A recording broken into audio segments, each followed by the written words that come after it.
Welcome back, tasties and tastettes, to another episode of FTWGT Weekly. I'm Lenny. I'm joined by the dirtiest of D's, Dante. How are you? Don't call me that. You're a nasty boy. Oh my god. And just some housekeeping to start things off. In our last episode, I said we were going to probably get into some more history this week, do a little space adventuring.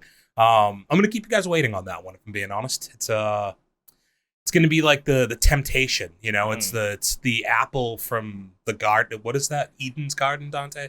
The forbidden apple from the Garden of Eden. Garden of Eden. There we go. I was just a little backwards on it. Yeah. So you're going to have to keep waiting for that forbidden apple. Forbidden fruit was what I was looking for. Okay. But I added an R into forbidden. Ooh, can't do that. Forbidden is what I said. Because I have trouble with alliteration, apparently, whenever a camera gets on me. Apparently. Otherwise, I'm a linguist. Hitting the people with a bigger cliffhanger than Across the Spider-Verse. But the reason being, it's a better, not bigger, better. Because that cliffhanger sucked. But the reason being is that just like, we have a tendency to run long here. And I thought I could do it quietly. You could have just done it before we started. I realized that afterwards. All right.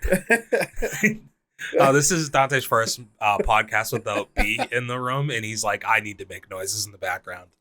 Fuck this. I miss it. Somebody's going to act out. You might start hearing me just randomly growling. No, you're going to be burping from all those bubbles from that carbonation. So yeah, again, the reason being, we have a tendency to run long. I felt like we had a fairly packed show this week, so I didn't want to end up going 2 hours, which I just know it would end up happening that way. Because you know how it goes here. We'll start talking about movies, and it'll probably tail off into some nonsense somewhere in here.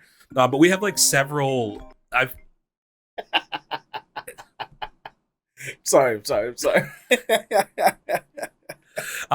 We have several movies and TV shows that have come out that I've seen. I was off for a week, so your boy's been watching shit, which I don't do. I haven't watched this many TV shows in quite some time, or I shouldn't say this many, but like this much TV, because I've watched I've binge watched seasons of TV shows recently. Putting them hours in. Yeah, I have been, literally. Like I laid in bed like all of Saturday and banged out a whole season of a TV show. We'll get into that later, though. I wanted to start with some movie reviews. Honestly, the shitty part of this is only one of us is committed to the craft.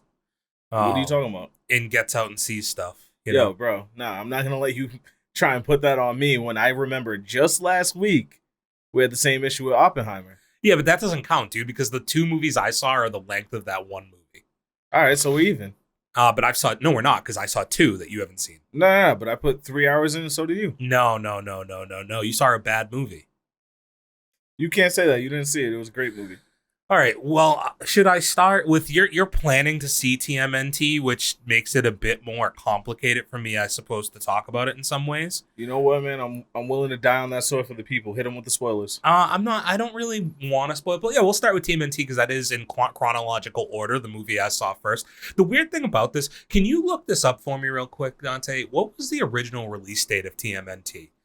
Because all of a sudden, I thought it was coming out on Thursday, and they were doing early showings. They were doing a lot of early showings, but they're all like listed as early access showings.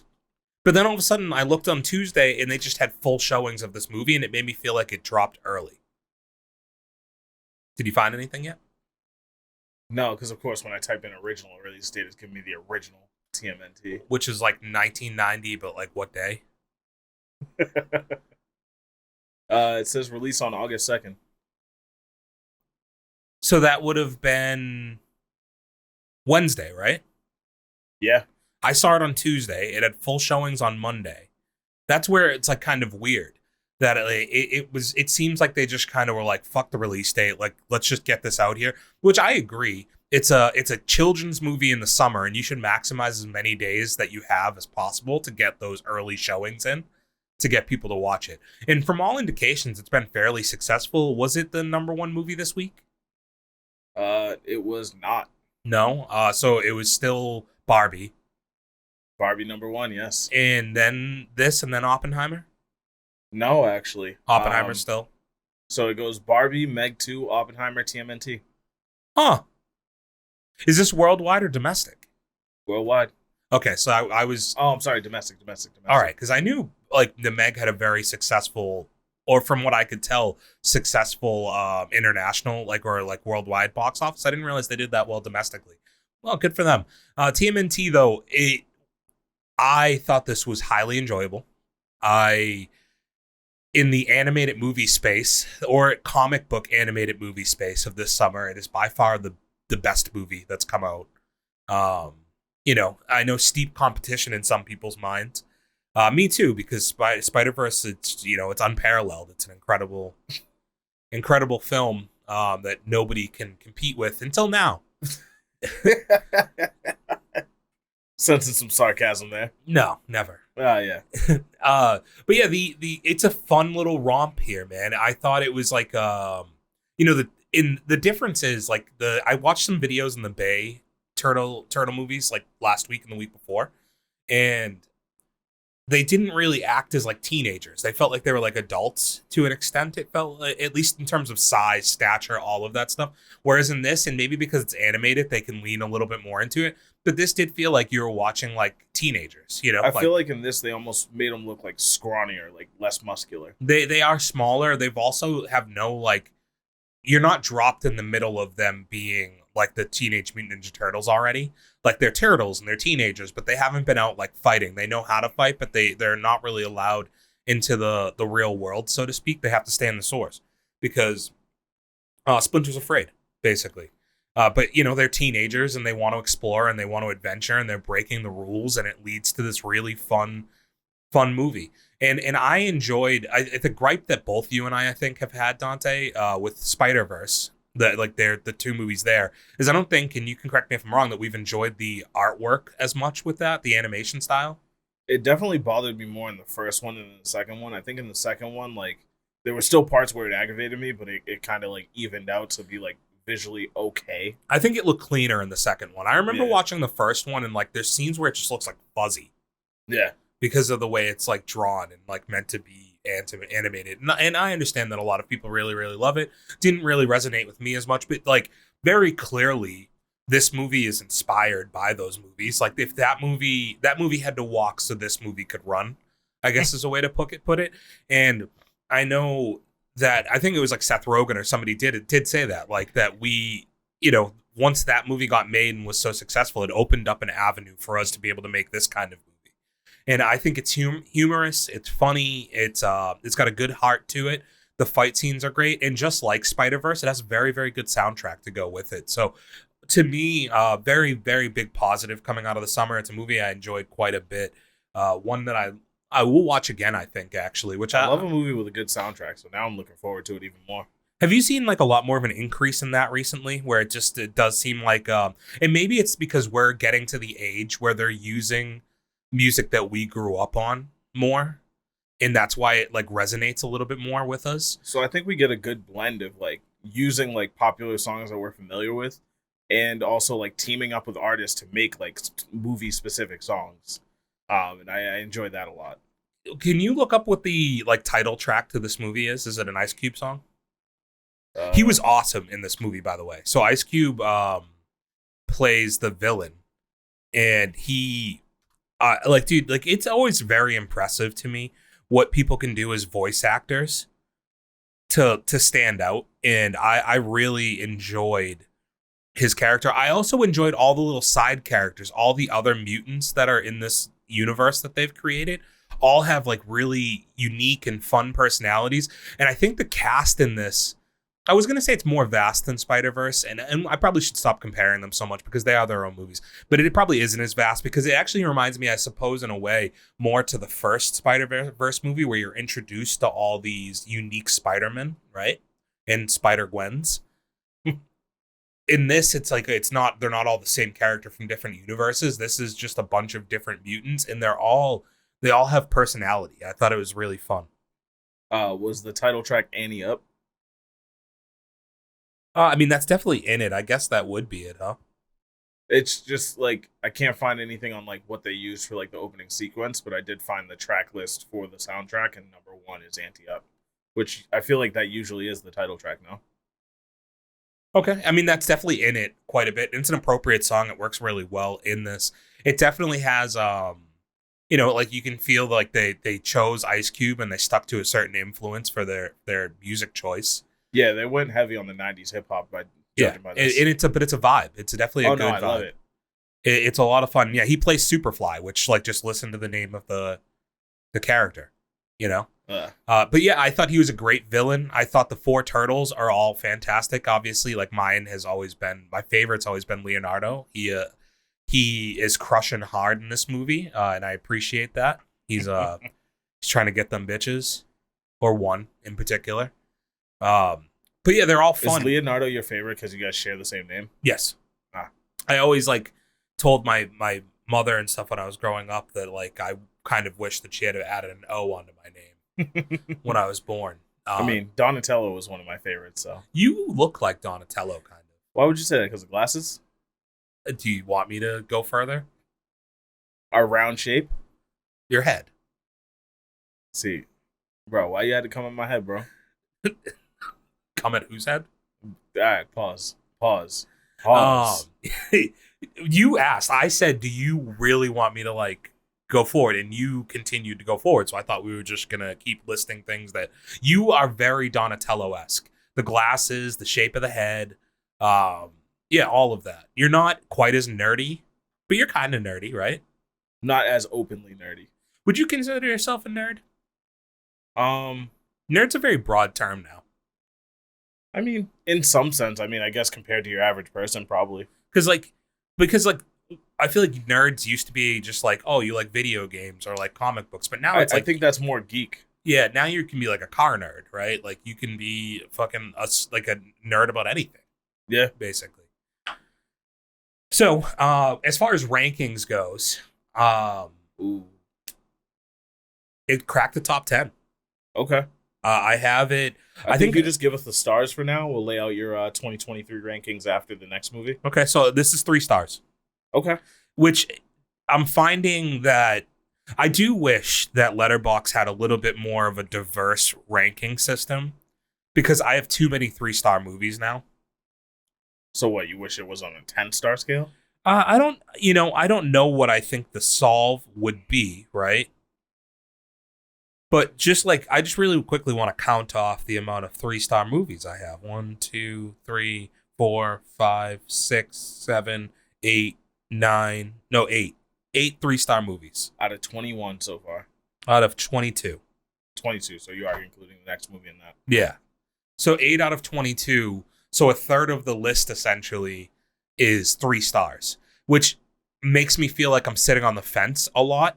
Well, I think it's fair, though. I mean, like, for those movies that don't blow your mind, but they're not necessarily bad movies, they kind of fall in the middle, and that's what a 3-star movie is. Yeah, like, I think that 3 stars and higher would say to me, like, rewatchability, rather. Like, the ability to recommend starts until above 3.5. No, that's not true. Like, well, so what do you mean by by that? Like, explain that. I mean, my ranking on a movie would probably be largely based on rewatchability. So if it's something where it's like, all right, cool, like I enjoyed that, but I don't think I'm coming back to it, that's like 3 stars. Okay, but like let's take some movies you've watched recently, like The Rock, for instance, right? Yeah. That's probably 3 to 3.5 stars, right? Con Air, 3-star movie, but those are heavily rewatchable movies to me.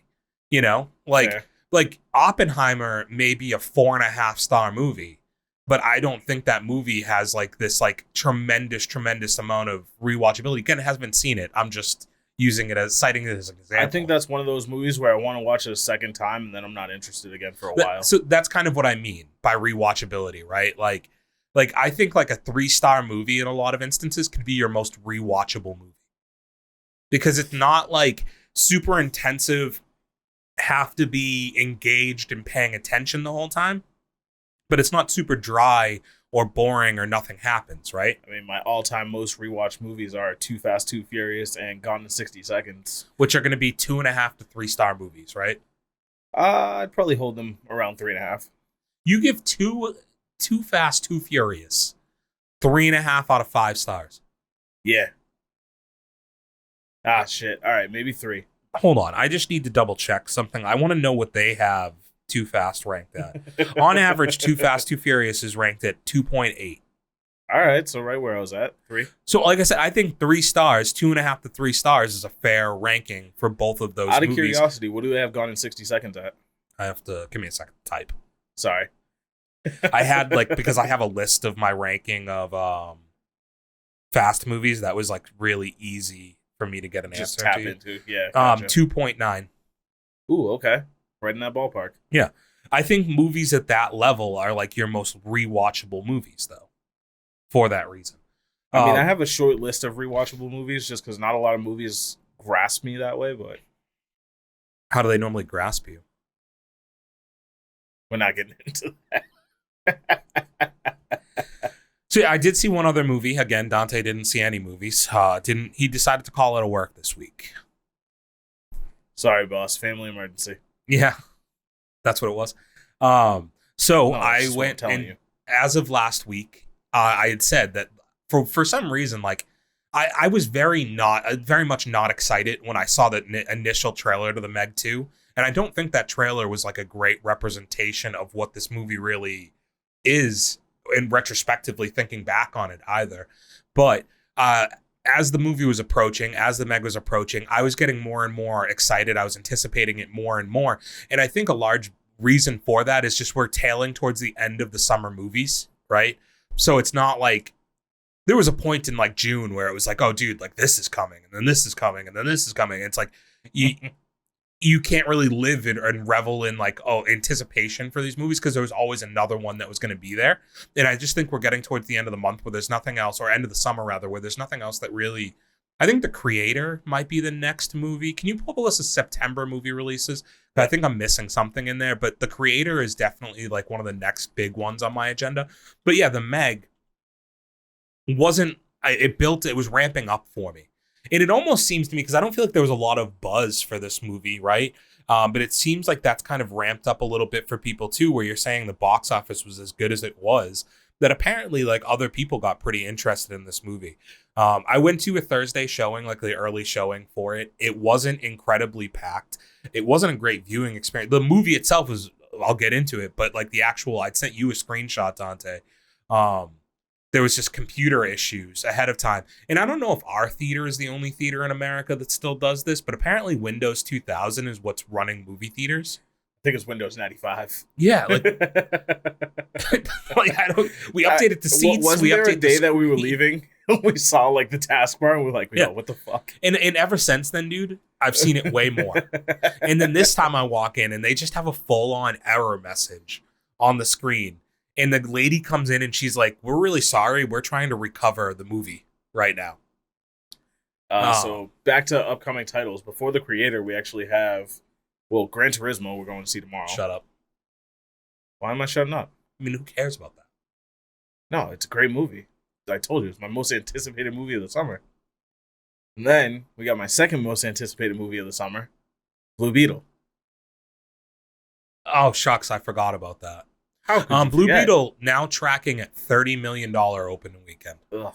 What are the top 4 movies at the box office right now? Are any of them under 30 million? For like this past weekend? Yeah.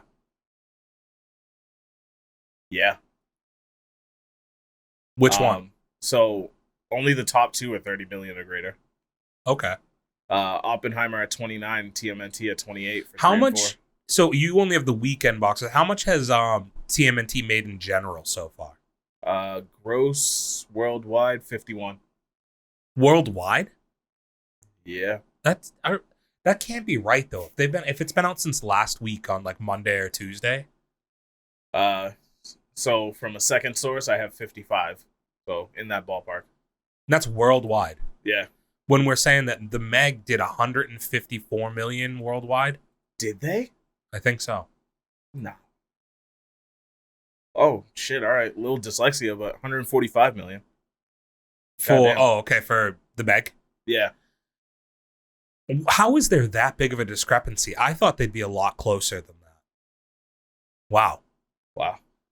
Yeah, I mean, the Meg did well, dude. Like, the Meg, that type of movie's always going to do well in an international market. They like Godzilla, for instance, like just like, any large monster movies just generally perform well. Pacific Rim, I think always did really, really well internationally. It's just like that's their kind of movie. Apparently, like they're long lost brothers to me or sisters to me out there in that kind of part of the world because I love these kinds of movies too. It just reminds them of Godzilla. The thing though that I had mentioned about where I think that the marketing is a little weird on this movie, not weird because like at the end of the day, it is a lot about the Meg, but for starters, I really, really enjoyed this. I loved it. I don't know how else to necessarily put it. I thought this was a ton of fun. And for the first hour, it's not even a lot about like sharks, to be completely honest. Like the very beginning of this movie is Jason Statham going full like Hobbs and Shaw, like playing Owen Shaw or whatever his name is. I think I'm right. Deckard Owen Shaw. Shaw. Oh, Deckard. Owen is his brother. He did have a brother. I forgot the brother's name. Maybe it's Owen. But Deckard. Yeah, he's going full Deckard Shaw. And he's just like running through a fucking cargo ship, just beating the shit out of people. And not like, untrained fighter. Like he looks like the transporter beating people up. And I was like, oh, like this is the time we're on. Like this movie got a sequel and they were like, let's just like go Fast and the Furious with this bitch. So I mean, you have Jason Statham, you kind of have to. But like he doesn't have like, so there's really good action sequences in the Meg 1, right? But there's no hand-to-hand combat. There's nothing in his character, to my recollection, in the first movie that says this guy is a complete martial artist. Really? But in this movie, he beats the shit out of like 12 people, dude, on a cargo boat. Just goes off on them. And it is great. I mean, maybe that's them realizing that's why people buy tickets to go see Jason Statham movies. I think it's a large part of it. I do also think... I'm not saying entirely why, but yeah, definitely a large part of it. I think what this movie does a good job of is like a sequel should ramp up the level of like what you're doing, right? Yeah. And I think this does escalate and elevate kind of what they did in the first movie in a lot of ways. But so from there, a large portion of this movie, again, like there's a Meg. There's one Meg that's kept over from the first movie that they have in captivity now. 3, 2, 1, spoiler. That like obviously there's Megs in the movie. That's not a spoiler. So I feel like I don't need to always justify that I didn't spoil something because then it makes it seem like I'm captivity guilty. From the trailer, so you're good. Oh, they did show that? Okay. Yeah. So yeah, they've had one in captivity held over, and there's actually one specific scene I want to get into, but bad idea in general, right? Like from the second I saw that they had one in captivity, I was like, oh, this is just stupid. But there's a doctor, and it's the brother of the female doctor or scientist, whatever she may be, from the first movie. She's been written out of this. Apparently, she pulled herself out of the movie. Is it Lee Bing Bong? Bing? Can you look that up for me real quick? You fucking racist. I don't think I'm being racist. I think that's the real name.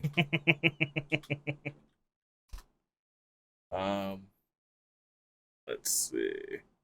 So she wasn't in the second movie? No, she didn't have to look at the first movie. Okay. Yeah, Lee Bing. Apologized. You're racist for thinking that was a fake name. Yeah. Yeah. Wow. Tough look, Dante. Especially coming off last week's episode when you did all that hurtful stuff and said all those things.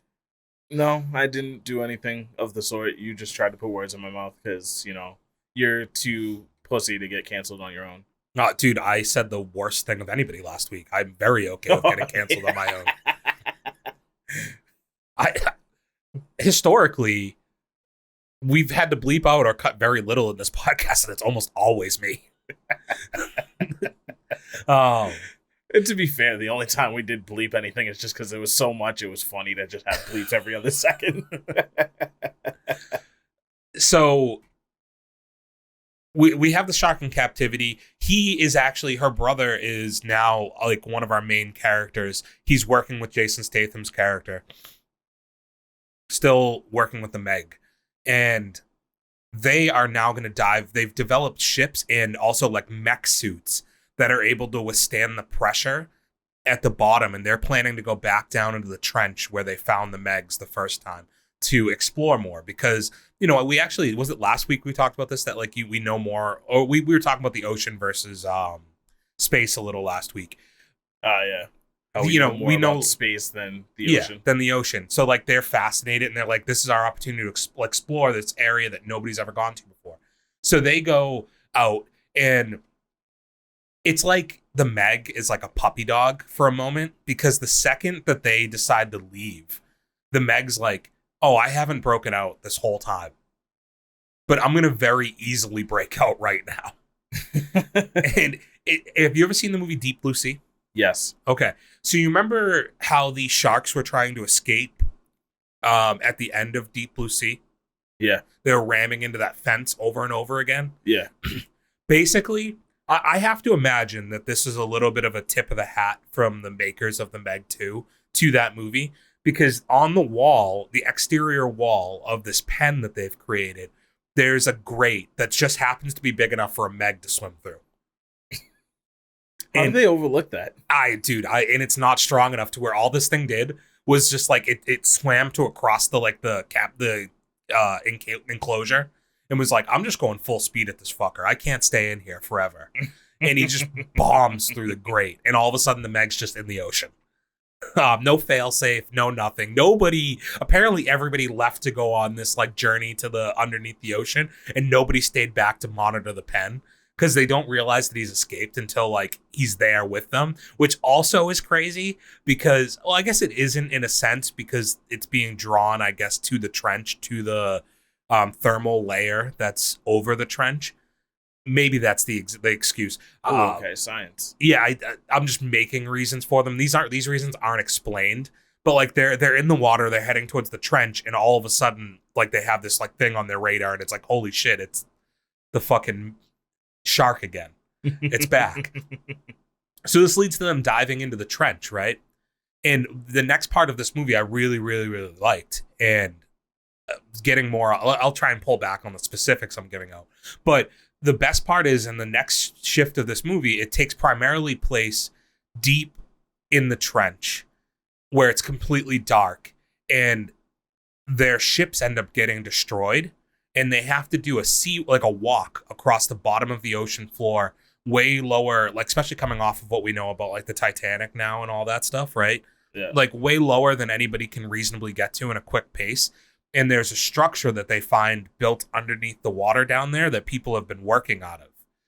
So they have to walk from their ships across the bottom of the ocean with all of these Megs above them and all this other stuff, because the deeper down you go into the ocean, the more fucked up the fish get.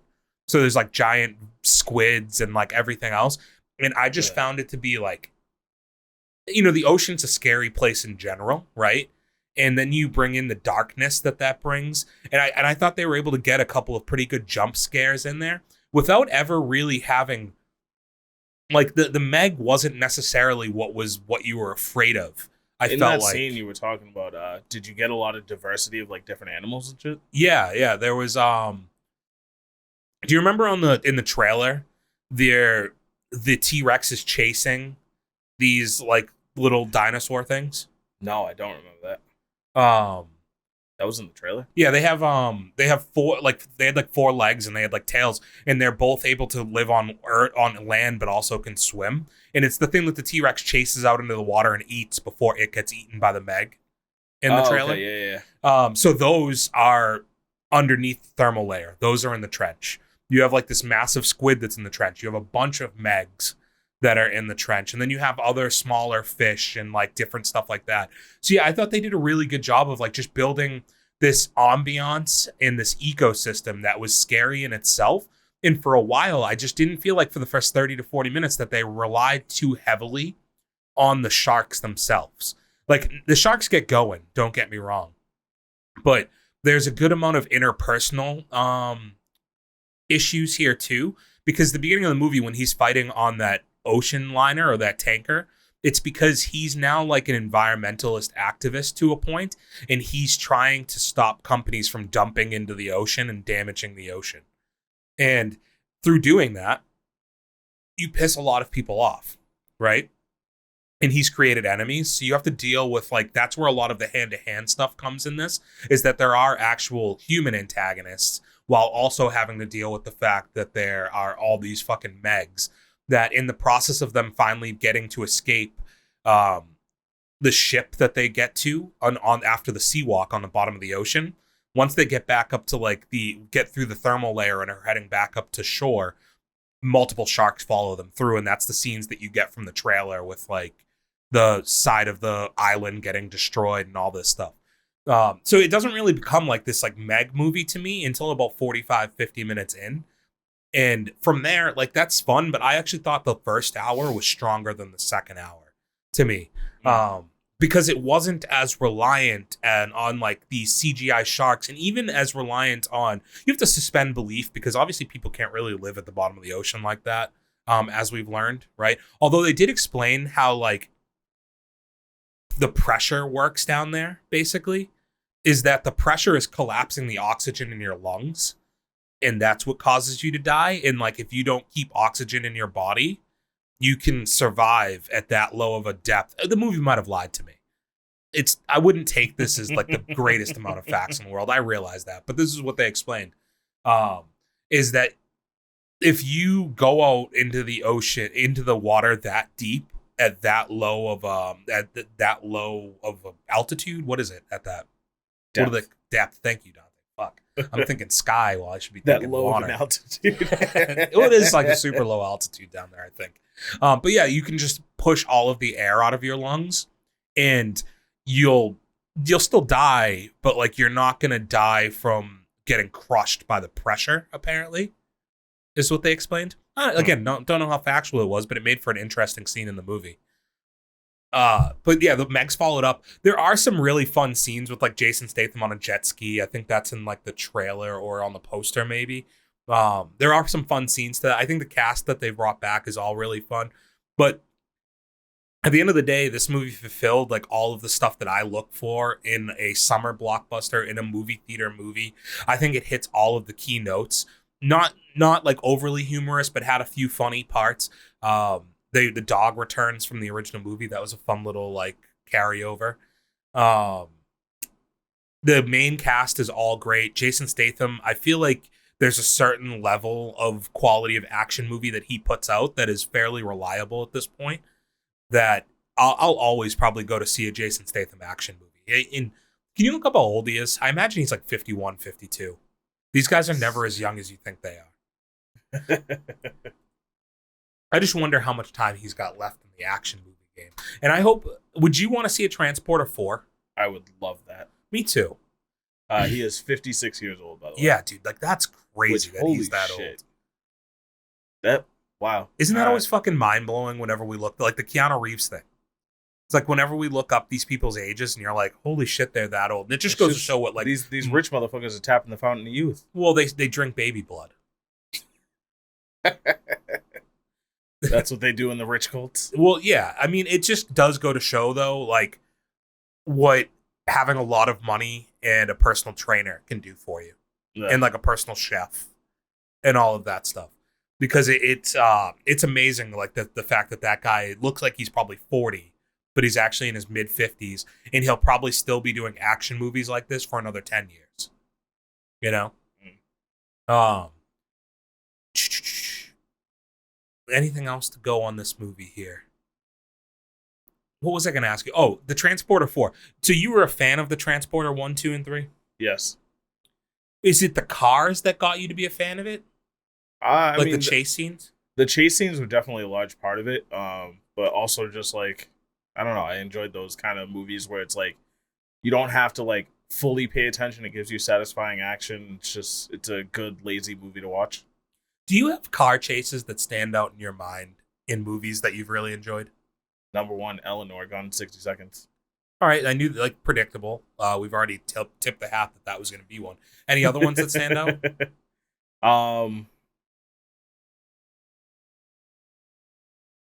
Huh.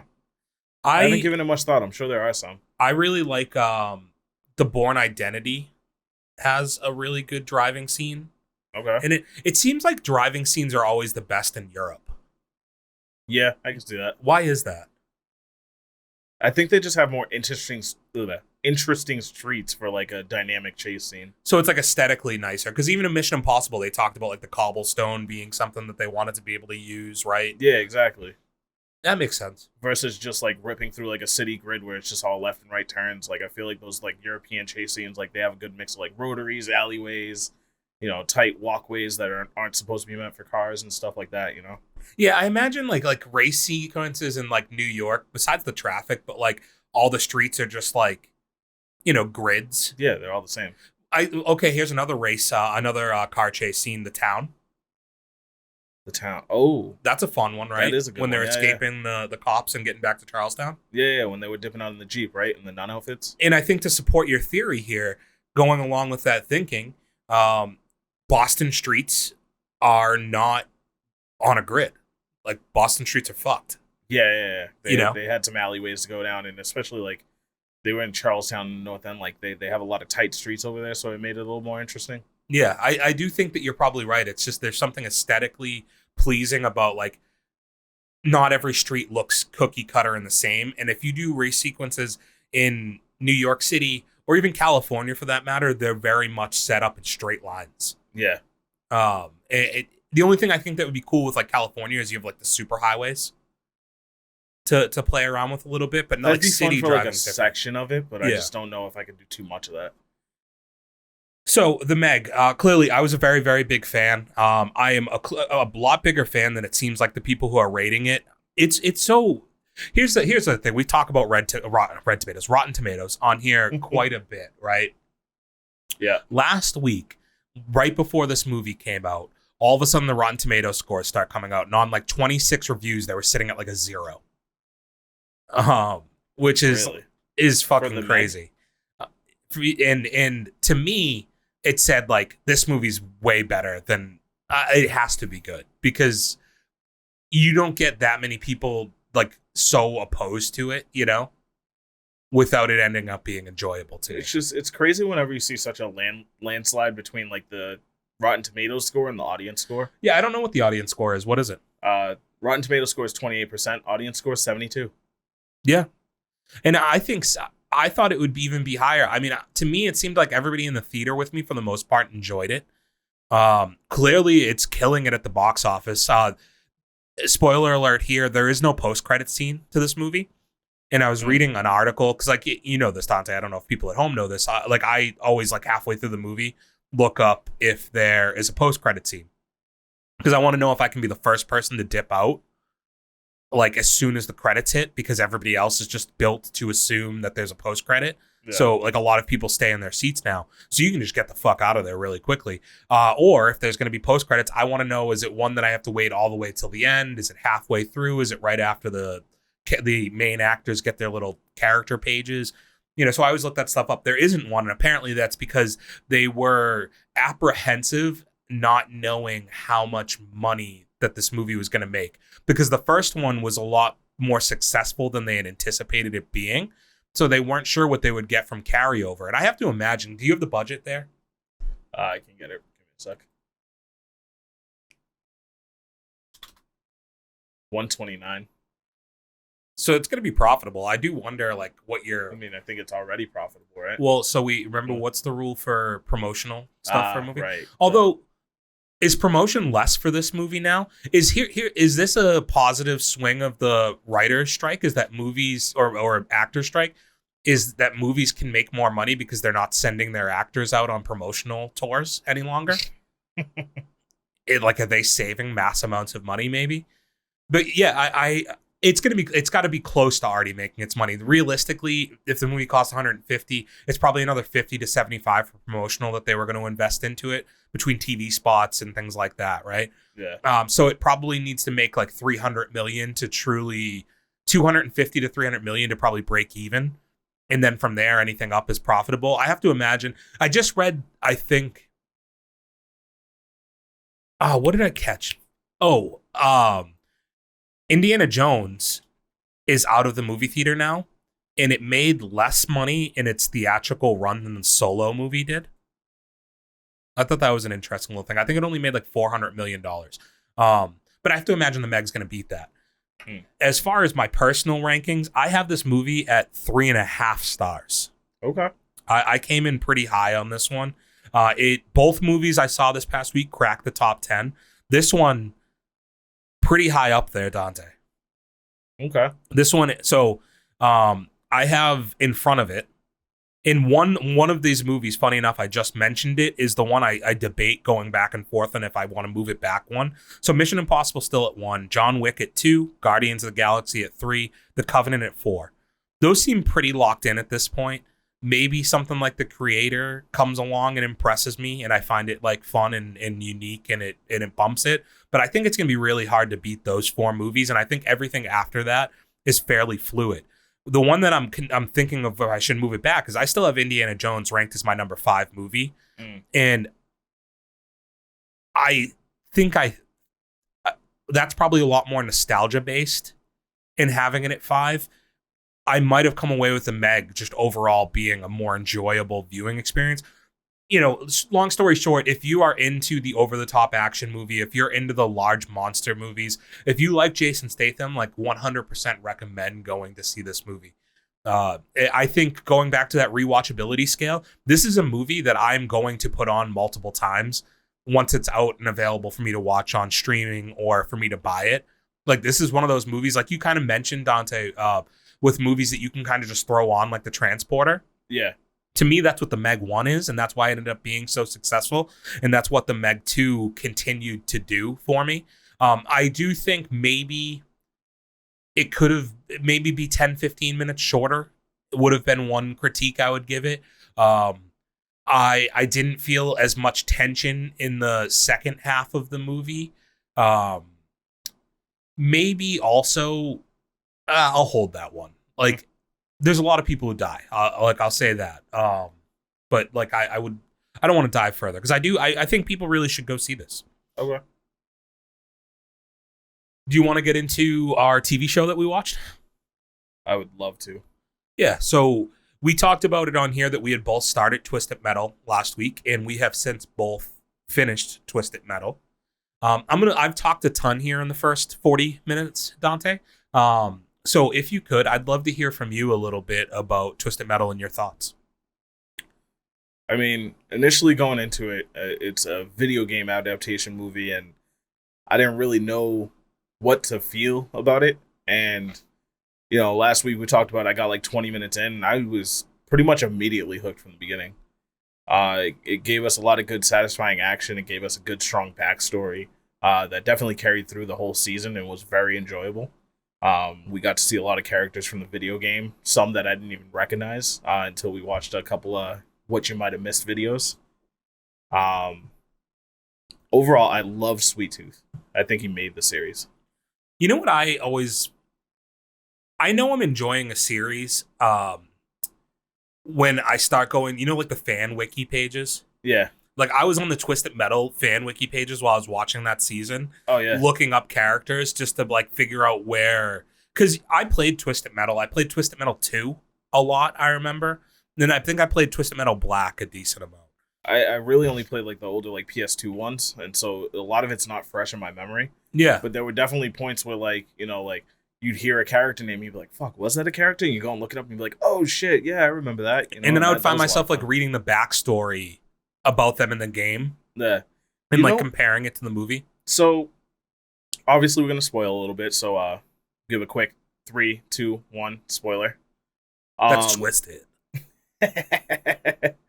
But so the point where he's like driving across the country to go to the New Chicago, I think. Yeah.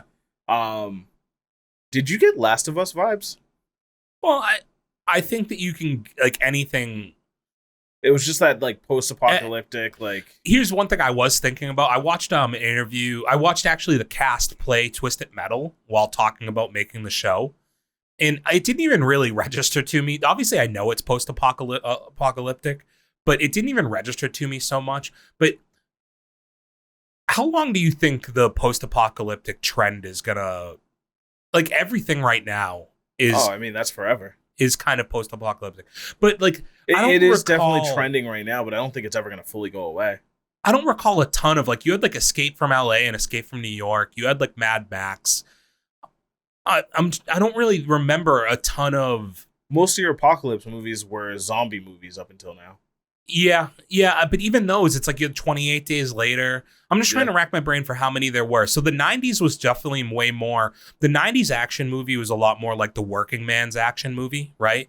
So you were like an everyday guy stuck in a really shitty situation, or you were like a beat cop or like a down on your luck cop who had somebody die on the job or something, and now you're drinking yourself into oblivion and you have to turn up. Like that was a lot of the 90s action movie.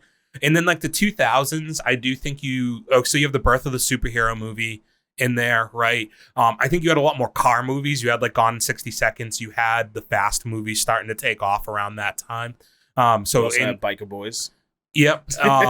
You also had like the Bourne Identity I referenced earlier. I think that spawned like a whole bunch of movies that came after it with like espionage action. Yeah, being like a genre that took off, but it didn't feel like like now it feels like TV and movie post-apocalyptic. It's like, dude, like there's 100 of these movies or TV shows that come out every single year. And I think getting back to Twisted Metal, to its credit, this was a fun interpretation to me of that,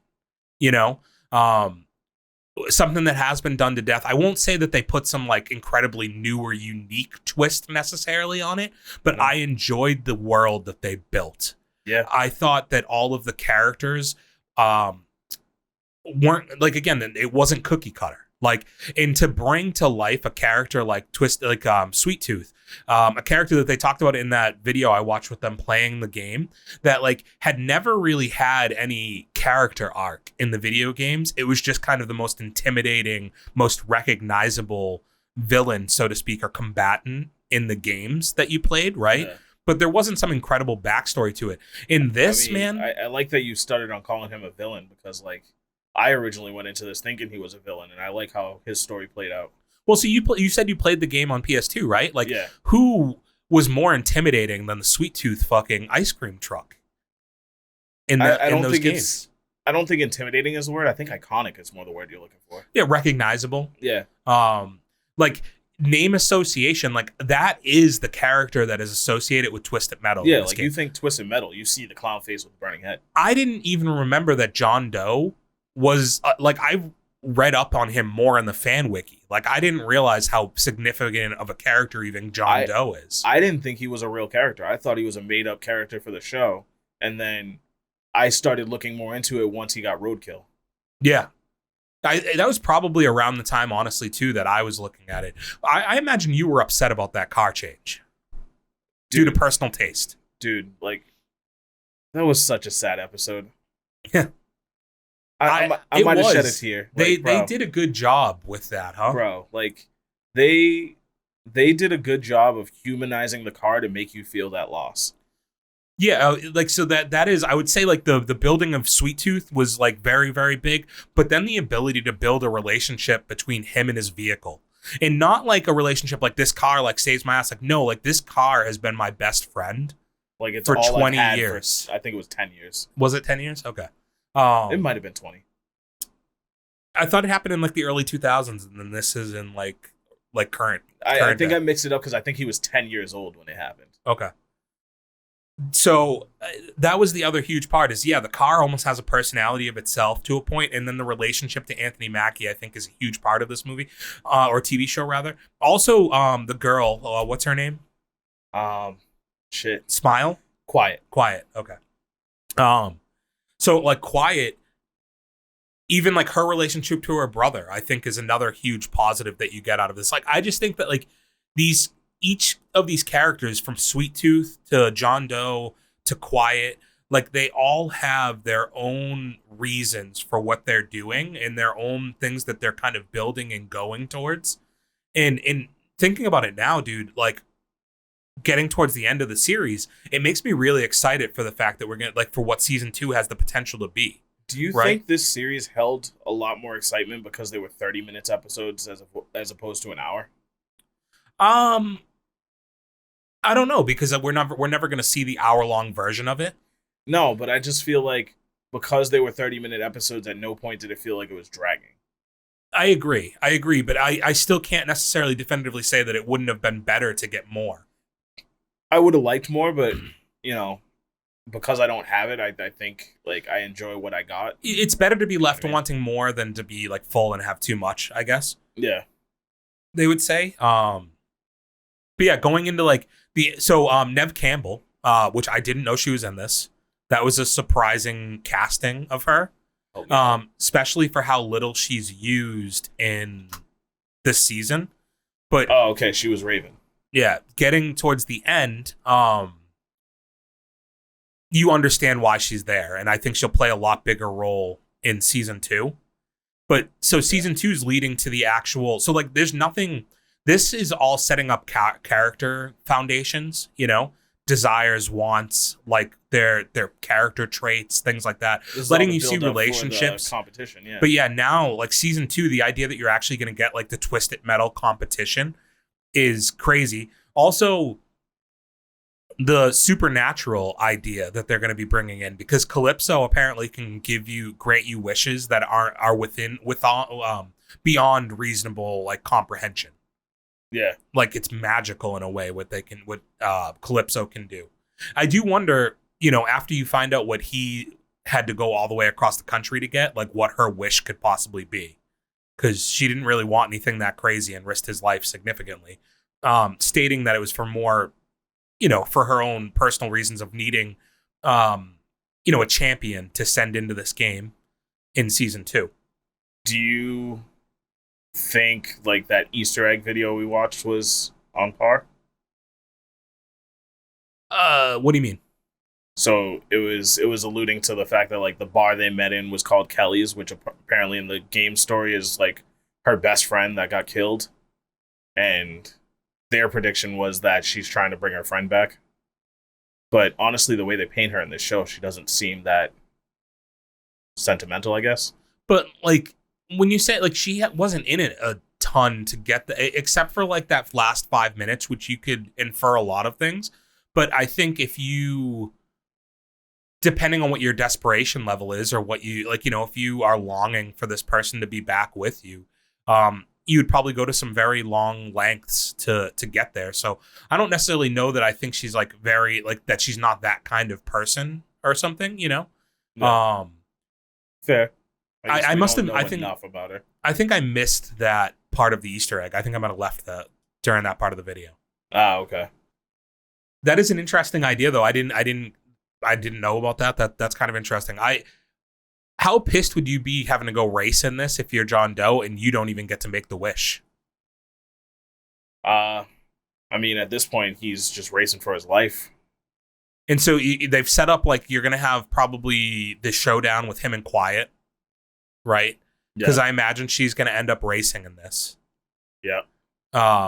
You're gonna bring back Sweet Tooth, which interesting dynamic between Sweet Tooth and John Doe, right? There's some type of kinship there, but not to the point where I think he's gonna look to like save him. I also wonder what his wish would be. John Doe's? No, Sweet Tooth's. Oh, Sweet Tooth.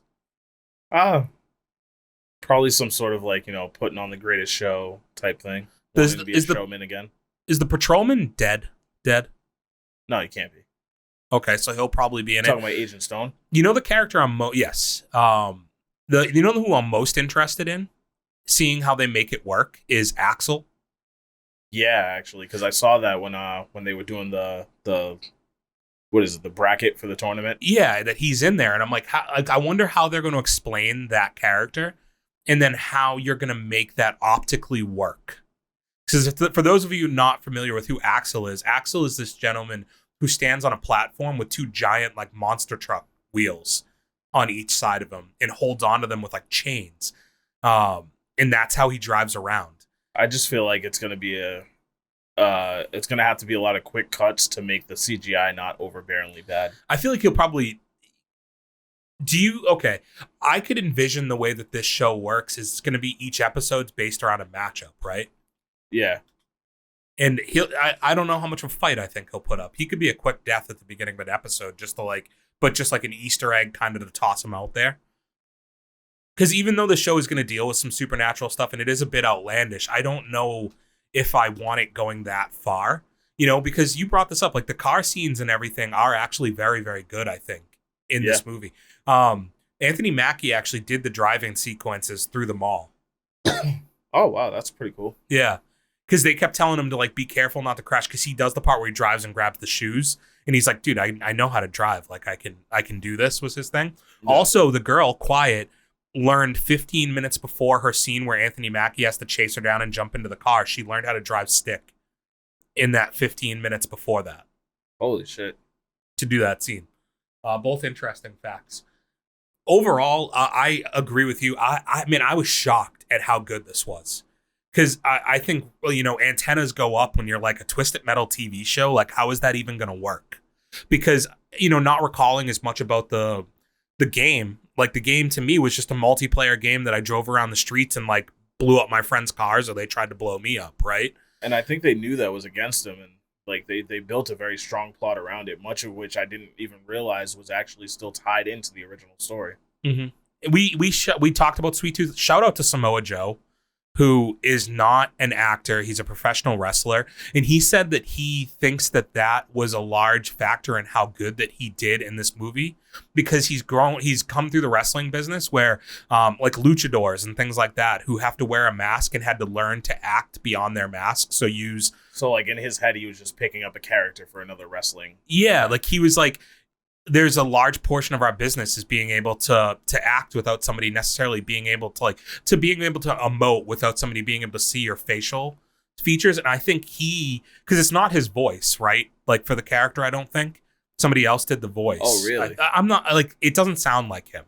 So unless they might have modified his voice, but his charisma, man, for a guy who has no acting credentials behind him, or like credits rather to his name that I'm aware of, dude, he stole the whole fucking show. It's incredible. Like, and to do it amazing. With a fucking mask on the whole time. Also, shout out to his friend, the friend that he gains. That guy's awesome. Oh, like okay. their I relationship. You were talking about Harold, the paperback. No, I don't care about Harold. I can't remember the other guy's name. Kevin. Stu. Okay, Kevin was the black guy. Mike. Fuck. Is there a Kevin? There might have been. Who knows? Yeah, we're gonna say yes just so I can feel right. Sure. Stu was fucking great, man. And maybe it was like Stu with like the juxtaposition. I use that word all the time, or phrase all the time. Sound smart. Yeah. But like the opposing nature of Sweet Tooth to him was like a lot of fun to watch. Yeah, I feel that, because I don't think I really fully enjoyed his character until he linked up with Sweet Tooth. Yeah, and then it's just like it kind of grew and hit their conversations. Like Sweet Tooth is unhinged and on edge, and his ability to like talk him down at times or communicate with him was like, it's just like, they had a very unique relationship. And again, it's just like shout out to Samoa Joe. I just think it was very fun. Also, just real quick, so Samoa Joe didn't do the voice. It was Will Arnett. Okay, yeah, which is kind of crazy. Like Will Arnett, like comedy funny guy, and you can tell that comes through. But then to have that mesh so well, right? With this guy doing all the physical work, and then you were able to do dialogue that matches that energy over the top of it is also not easy, right? Beautifully done. Yeah, very impressive, man. Again, very, very happy with this. 100% would recommend. All right. Let's get into what we are watching, or what we have been watching, a little bit of both. You already mentioned it. You're very excited for tomorrow, Gran Turismo, Dante, right? Yes, sir. I am not.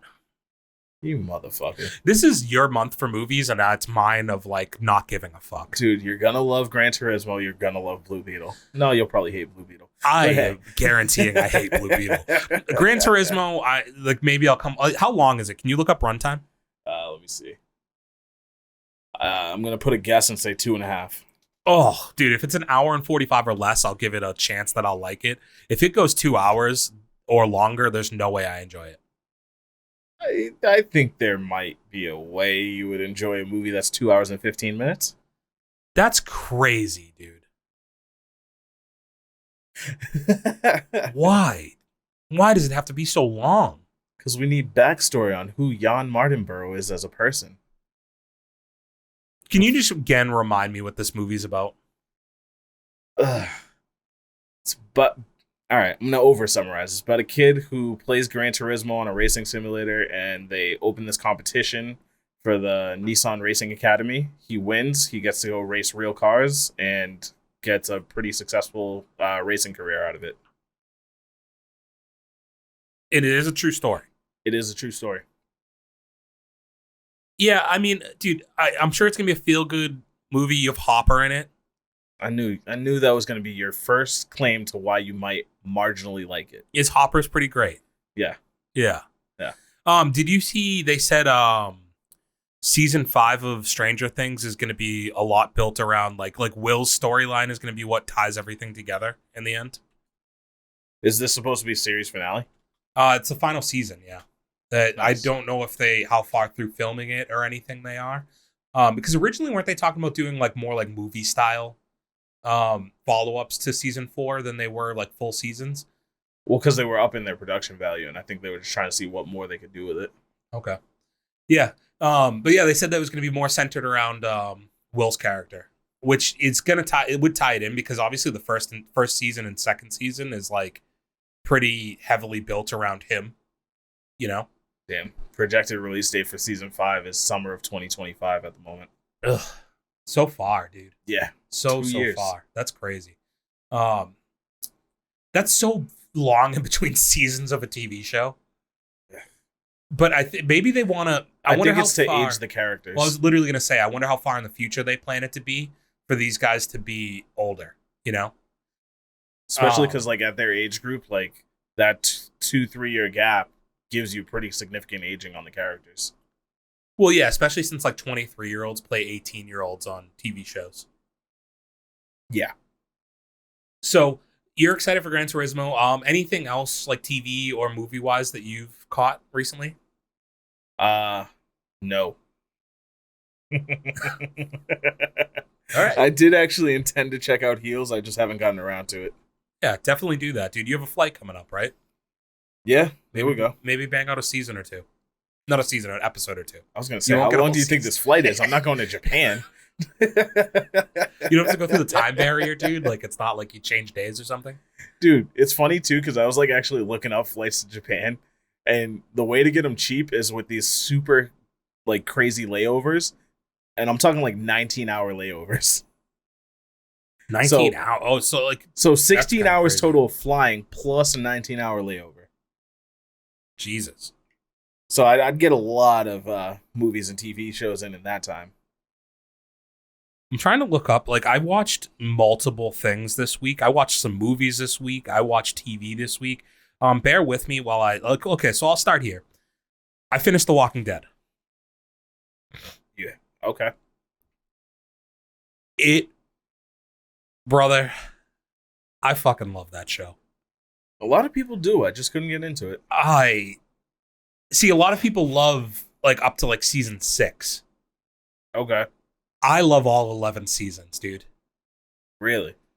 Like, I thought season 11 was fun. I thought that like I enjoyed the characters. Like, I was just very happy with this. And came away just like, wow, that was a good old time. I can't find one of the movies that I watch. I don't know what streaming service I watched it on. Do you know the name of the movie? No, dude, this is the problem. I can't remember the name of it. Fuck. Hold on, I'll find it. Okay, I found it. On a guy as meticulous as you with your notes. I found it. I didn't take notes on this. Okay. So The Walking Dead, season 11. They talk about shedding tears. I shed tears, Dante. Like, they had me in like the last cut, like watching the show come to an end. You know, it spanned like 12 or 13 years. It's been on for, or maybe not that long, but like it's been on for fucking ever. 11 seasons, a long ass time. I've grinded through it all.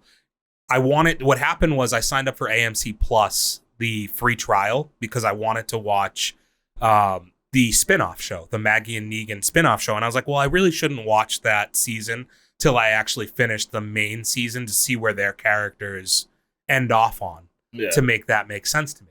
So I go back and watch it, and you get like this whole build up with the Commonwealth, and like it was just, you know, they integrated all these characters, and they weren't afraid to like have, some main characters not make it, which was fun, and that's where some of the sadness came from.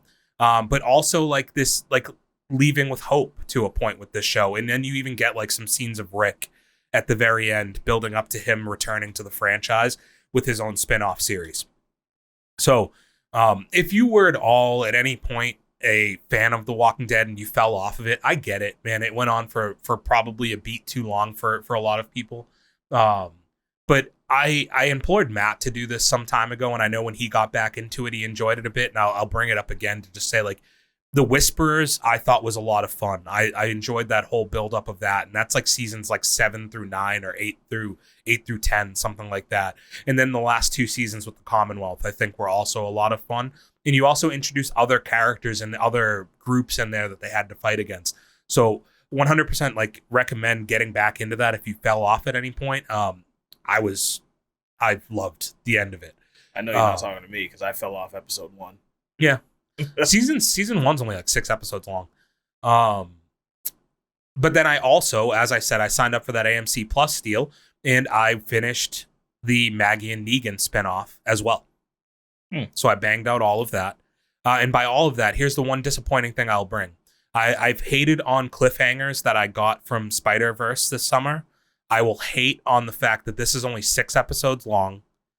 And when it ends, to me, is where and again, I guess going back to like leaving you wanting more. It left like when the story's like really picking up and you've gotten like answers to the first 6 episodes and like some of the motivations of the characters in like what's happened, because there's a time gap between the end of The Walking Dead and the start of this for what's happened to Maggie and Negan to get them to this point. Like her son's quite a bit older now. But it's only 6 episodes long, and it just wasn't long enough for me. Like I wanted more. And then it's like sitting here and it's like, well, now you're dealing with a fucking writer strike and an actor strike. And it's like, how long until we're even going to get back to like me getting the continuation of this story? And it just left you on a very big part to me. So that was the only letdown. I enjoyed the entire season. Seeing them in a city atmosphere, seeing them in New York City now dealing with this outbreak, like it was really cool. Like the weapons that they use are different. Like they have like grappling hooks almost, Dante, that they're using that shoot like hooks into people and then they can pull them. Oh, like towards them. Get over here. Yeah, like kind of like that.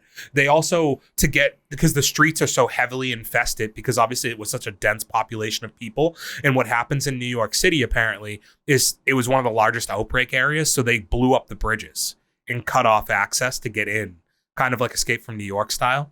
Okay. And the way that they get from building to building in some ways is by like lines that go like over the streets. So they have to like zip line across from building to building, like and zip stuff. Lining between skyscrapers and shit? Yeah, kind of. Like not skyscrapers, but like, tall apartment buildings, things like that, right? So yeah, it was just cool. Like, The Walking Dead's primarily like the main Walking Dead story has been all in like rural areas in the South, So to now be up north in this like densely populated city was just a fun spin on that. And I thought the environment added a lot to it. Also, Maggie and Negan are 2 of the strongest characters from the main series, and seeing them continue their arc was a lot of fun. Beginning of September, the Daryl Dixon show starts. So I originally was like, I'm going to bang out the first season of this show and then cancel my subscription. I am torn now because I'm 100% back into the Walking Dead universe. I'm also back on watching weekly TV more again. Okay. I haven't actually started season 2 of Heels yet. I was trying to let like 3 or 4 episodes build up before I got back in on that. I've been watching a rom-com show that I really don't want to talk about because it's super embarrassing. All right, let us know. The Summer I Turned Pretty is the name of it. What's it about? 2 brothers. Girl is in love with the older brother, has been forever. Finally, like has some stuff happen, but like it's not really. But she also has some stuff happen with the younger brother, and now there's like a love triangle deal. It's on Amazon Prime. It's actually really, really good. Everybody, I will say that. It's it's a season and a half so far. So that's what sucked is I binged watched the whole first season. Was like, this is awesome. I get into season 2 and like three episodes into season 2, I realized that I was up to date. Damn. So now I've had to go back. I've had to wait till Friday every week, and I'm literally watching this every Friday. I don't really want to talk about this one. It's slightly embarrassing if, for myself to watch this show. It wasn't embarrassing. You've already put it out there many times. Yeah, You're I a love big fan chick of flicks. rom-coms. Yeah. Just own it. Be dude, who you are. Really, really well scripted. I think what I enjoy so much about the show is honestly, it is like, it's a teen drama to a point, but it's written like there's swearing in it. Like there's more complex stories to it in the way that it's written. I guess it's based on a couple of novels that I'm almost interested in checking out, if I'm being honest. Not really my type of book that I've ever read, but who knows? I could give it a shot. But I'm back on weekly TV a bit more now. I watch American Ninja Warrior every week, and I'm considering keeping my subscription and watching week to week the Daryl TV show. When you did the AMC subscription, did you do it straight through the AMC app, or did you do it through like Hulu or Amazon Prime? The AMC app. Huh. Is it cheaper that way? I don't know. It's $8.99 a month, or you can pay for the year. Gotcha. Because here's the thing I have to decide next. I am about 4 seasons in to Fear the Walking Dead. They're in their last season of that show now. And I'm considering, I started watching some of it, and I'm thinking I'm going to try and finish that. But it's like that. I didn't enjoy that one as much. The one thing I will say is going back to the idea of like what was cool about being in New York. Fear the Walking Dead also takes place on like the West Coast and like Mexico. So it's a different environment there, which I do think brings some fun aesthetic and different feelings. One last thing also on The Walking Dead, they start introducing variants in the last season of The Walking Dead. They have these zombies that can climb now. They don't like climb fast. It's not like that Brad Pitt like World War Z type zombie. Okay. But like it used to be like, oh, you could climb up this thing and like they'd just all stay down below you. But now like for whatever reason, like they haven't really explained it yet. I assume in the spin-off series that you're getting, they'll explain this more. But like, dude, like it picked up a fucking rock and broke a window. The like zombie one of the zombies. Yeah. Oh, they're smart zombies. Yeah, it's like so there's some type of evolution happening with the zombies in that universe, which was interesting. And then in one of the episodes in the spin-off Negan and Maggie show, there's this zombie that Maggie comes across in the sewers of New York that I watched the director talk about it because they have those little like vignettes at the end of each episode explaining like some of the thought process in the episode itself. And it's a zombie that that gets caught on something, and another zombie gets caught on it, and it walks like, and they slowly meld and become a zombie with like 6 faces. It's like one's attached to its back, one's like ate through its back and came through the front of it, and it's just like it looks like a Resident Evil villain that she has to go against. It's kind of badass. Huh. So yeah, check out The Walking Dead. A lot of good stuff happening over there. Yeah, you guys still. should. Yeah. So I watched a couple of movies also. More on the rom-comish side, not gonna lie to you guys. First one I watched was this movie called The Map of Tiny Perfect Things. That sounds familiar. It's on Amazon, apparently. Amazon Prime. It stars Catherine Newton, who is in the latest Ant-Man movie. She plays his daughter. And basically it's these two people who get stuck in like a time loop where they keep living the same day over and over again, and they're the only two that know it. Like, okay. Well, so they think they're alone, and then they find each other, and he realizes, like, wait, you're not like the rest of these people. Like, I don't see you doing the same things over and over again. I won't leave you alone. I watched this one too. You have seen this? Yeah. When did you watch it? When it came out. Really? Yeah, so it was like 2 years ago, I think. Yeah, 2021. Did you enjoy it? Yeah. I thought it was like a fun movie. Like I'm not like it wasn't like anything like, oh my god, you have to see this, but it was enjoyable. Yeah, like I think for like an Amazon movie, I enjoyed both of the actors. I thought it was like fun. I think the premise is cool. Like if you relive the same day over and over again, and like they basically draw a map of all these like different events. Yeah, these like small, but like not like these grand things, you know? like it could be like the smallest thing, like an elderly couple sitting together on a bench, or like, well, yeah, because the message of the movie was enjoy the little things. yeah, and it was like moving on, right? Yeah. Like was the other big part of it. So I don't know how much you remember about this movie. How early in did you figure out the plot?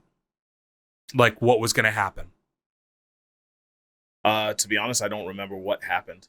So I realized pretty early on that like, so the whole movie is basically from the lens of the guy, right? Yeah. And it's him dealing with like his dad is asking him all these questions about college. His dad's lost his job or quit his job in his mind and is working on this bullshit book that he doesn't care about. He's not really seeing his mother that much any longer. Excuse me. So it's all very much based on like him being like, what's wrong with me? What's wrong with me? Why can't I figure this out? And what you find is that he's just like, he never really pays attention to the people around him that much, right? And the real shift in the movie, and what I realized was like, the movie's really about the girl. And the girl is more why they're stuck where they are. Because she's been hung up on she basically wished this day into existence. Like, she had trauma happen in her life, and instead of wanting to move on, she wanted to live in this moment forever. Oh, yeah, because it was like her last day or something. Yeah. Yeah, gotcha. Exactly. Not her last day, but... Yeah. But yeah, like, so she's like living in this moment, and it's not until he starts realizing that like the lesson he's got to learn from this like Groundhog's Day experience is like, there are other people here. Like, he's lived the same day over and over again, and he's never once like asked his sister like about how that day is going for her, or talked to his dad and like actually communicated. It's always been like, woe is me. I don't want to deal with this stuff. And like, yeah, I thought it was it's an hour and a half long. It's not offensive, and I enjoyed it. Yeah. I also watched last night Girl from the Office. What is her name? Ellie Kemper. And this dude Luke Grimes, who is from Yellowstone. They have a movie that came out last Friday on Netflix called Happiness for Beginners. Another rom-com. Didn't blow me away. It was fine. I thought the acting was pretty shit, honestly, but it had some funny moments, and I thought it got better as the movie progressed on. You know what's weird with movies like that? It's almost like you can tell when the first scenes the actors do together, when they're like not as comfortable with each other, so to speak, or like there's just not that chemistry necessarily there. Yeah. I feel like I could sense that a bit with this movie in the first few scenes, where it just didn't seem all that natural. Like the dialogue that they were having was poorly scripted. It just didn't really work that well. But I think once the plot gets going, it became more enjoyable.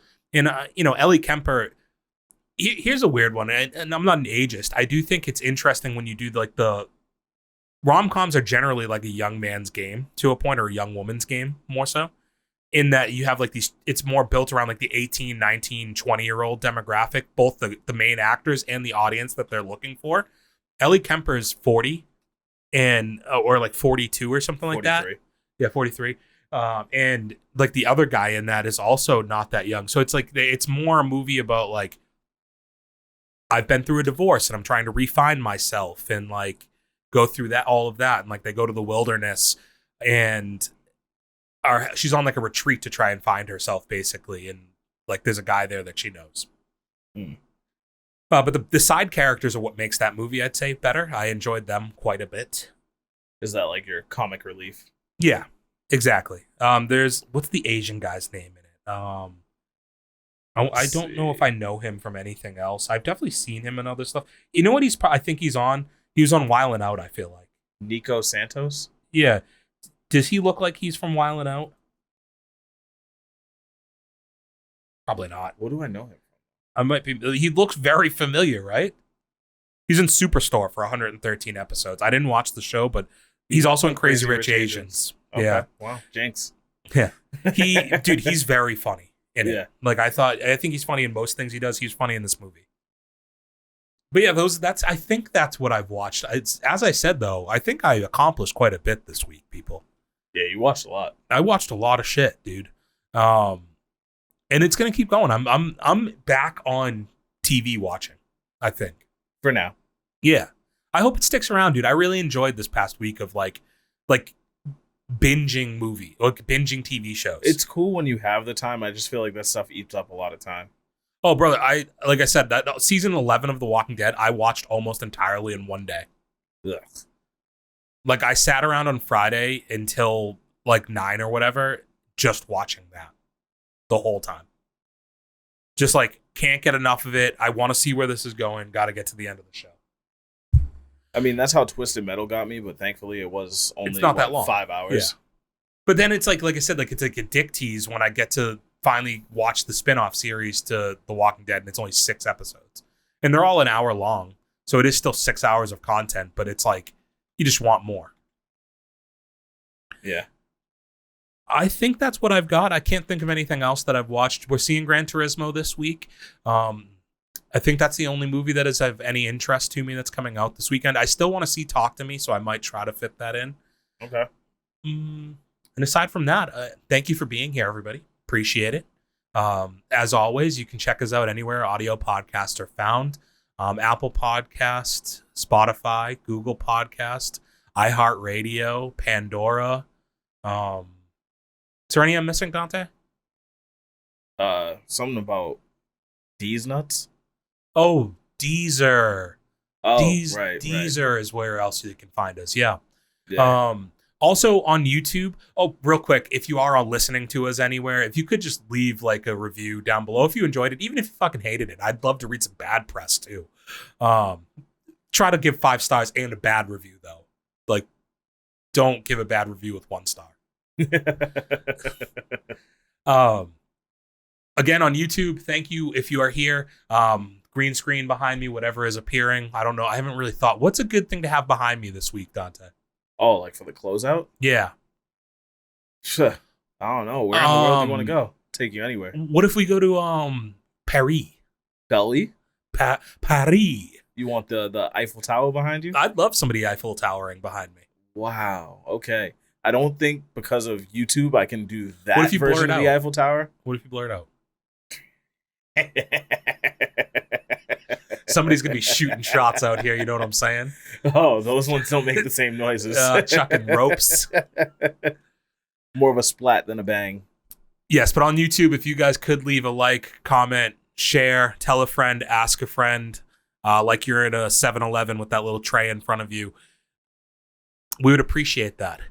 You can find us on Instagram at For Those With Taste, on Twitter at Good Taste Live, at Good Taste Pod, or at FTWGT on TikTok. Which one is it, Dante? At FTWGT. At FTWGT on TikTok. Are you not going to be here for the next couple weeks to record? I will not. I mean, I don't know. Maybe we could try some like remote recording things. I think what I'm also may consider doing is maybe next Tuesday, instead of doing a pod, I may just go live on Tuesday and run through some stuff with everybody. Ooh, play some video games. Okay. I think that's the angle I may take for the next couple weeks. So maybe not recording as much because Dante, again, doesn't work. He's a vacation guy. It's the summer. Vacation's all I ever wanted. Vacation had to get away. Yeah, so keep an eye out for that. I'll make sure to post and let everybody know when that's going on. If I do go live, please join in. It makes it a lot easier when there's people to fucking talk to and not just sit in front of a computer and babble to myself. Dante, let's put a time on it now. It's probably going to be next Tuesday around the time we record, so I would say like probably 2-3 in the afternoon. All right. And who knows how long I'll go. Maybe I'll try and find you know what? I have a couple games on my computer that are single player games that I haven't dabbled in yet. Right. Maybe that's something to do. Let me know if you get this far in. I have Resident Evil Village. I have Star Wars Last Jedi or Lost Order. What's that game called? Fallen Order? Fallen Order, that's I have that. I definitely have those two. Or if there's a third game that I should consider, let me know in the comments down below if there's a game you'd like to see me try and play through. Dante, you play video games. Where could they see that? You can catch me on Twitch at DirtyWaterENT. You can also find me on YouTube and Instagram at DirtyWater_ENT. I've been streaming a little bit more lately on Twitch, so check me out. Usually on Wednesdays or Thursdays. I'm gonna try and probably get a stream in maybe tomorrow or Thursday. Actually, you guys probably won't see this by then, and then I'm gone for a couple weeks. But you can go watch the video on demand version of his streams. And throw him some support. Go subscribe to him, please. And yeah, from that, I'm gonna shoot up Paris real quick. I'm gonna shoot up the club in Paris. I don't like that pause, man. He was like, and I'm gonna shoot up. It's like, bro. I'm gonna shoot up in Paris. Who hurt you? And we love you. Peace out.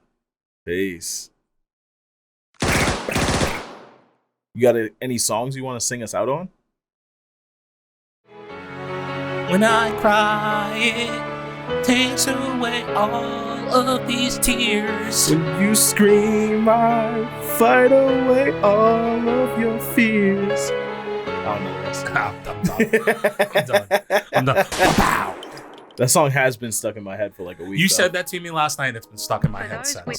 Just like that one part there. Wake me up. Wake me up inside. I can't wake up. Save me from the nothing I've become.